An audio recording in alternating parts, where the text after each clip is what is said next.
The other day, it was like not exactly 9:03 p.m. and I get an email attachment from a like white, you know, I guess you would call it like a white shoe law firm, right? Like a pretty big name law firm in New York City. Michael Bao is the lawyer. I've been told it's a pretty legitimate law firm. And it's essentially saying that if I don't apologize to Sean Spicer for saying that I was not given a hard pass when I was when I was a White House correspondent for Politico during his 8-month tenure on a podcast back in October. And the timing was interesting because, you know, I worked for Puck after these comments were Right. made, and Sean made his unhappiness with it known. He made it clear, but there was, he didn't go after me directly, and I think that he sees me now as an independent journalist, just building and getting an audience and just really trying to survive out there without an institution. And so that in a lot of ways leaves someone like me vulnerable to these sorts of attacks because frankly, yes, I went to bed that night. By the way, the timing was interesting, 9 o'clock at night. Why do you have to send a letter like that? What lawyer Yeah, sends a letter to someone at 9 o'clock? That's not a yeah. professional work day hours. I mean, obviously in No, it Washington, we're was, all working 24 hours, but yeah, no, it was designed to intimidate me and it was designed to upset me.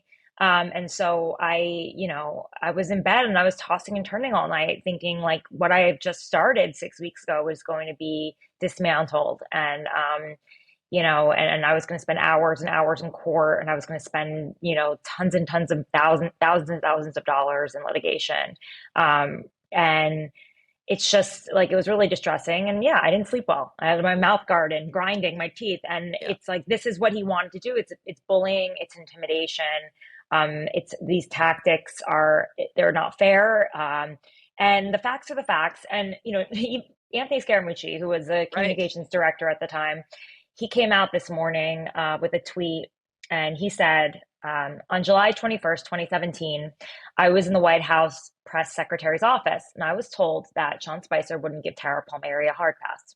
Additionally, I was told that we hadn't called on CNN for several weeks from the Brady briefing room, a result of which, during my press conference, I took the first question from CNN. Shortly thereafter, Sarah gave Tara the credential. Please retweet. Okay, let's back up a little bit. Okay, Yeah, I first met you when you were with ABC News, this intrepid White House reporter. yeah. Then you moved to Politico, and this was, during the first Trump administration. It was actually Politico first, and then Okay, ABC. So okay, yeah, so I think we first met when you were at ABC News, but yeah. so basically at the time, if you all remember, if our listeners remember, Sean Spicer was, really kind of sucking up to Trump, really trying to this whole Hmm. idea that the media was the enemy of the people, They were right? turning the lights off on the briefing rooms. They wouldn't Right. even, they wouldn't Right. record. And Yeah.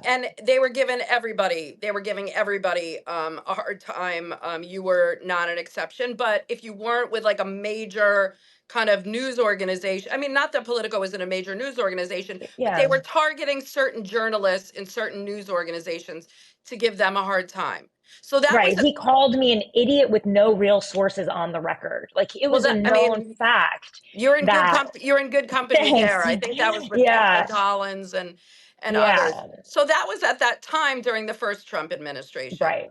Then Right. you went on to ABC, you went on to Puck, and in Yeah. October, you were basically talking about how it's like deja vu now that President Trump is back in Hmm. office. They're giving the press a hard time, even worse this time, cutting, AP, other news organizations out of the briefing room, off Air Hmm. Force One, at the Pentagon, great institutions like the New York Times and NBC were, their space was taken away. So this was in the context of a new This is assault on the actually, they're a little different context, to be honest, because this was in October before Trump won this conversation, which is, I think the timing is also relevant because, again, Spicer is targeting me now as an independent journalist. But at the time, the conversation was a podcast with Mediaite. And by the way, the reporter at Mediaite fact checked all of I this. just want to say someone's writing in, start a GoFundMe for your legal defense. We have your six. And in the military terms, that means we've got your back. I mean, I think Yeah, anybody, thank we you. already have more than 100 people on this Substack. It's, I think Yeah. scary. To support my journalism, please hit that subscribe button and share this with your friends.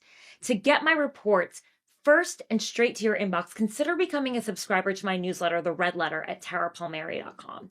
You can also become a VIP member of this channel, or even go a step further if you have the means by donating to my GoFundMe page. You can find it in the description to the show. See you again soon.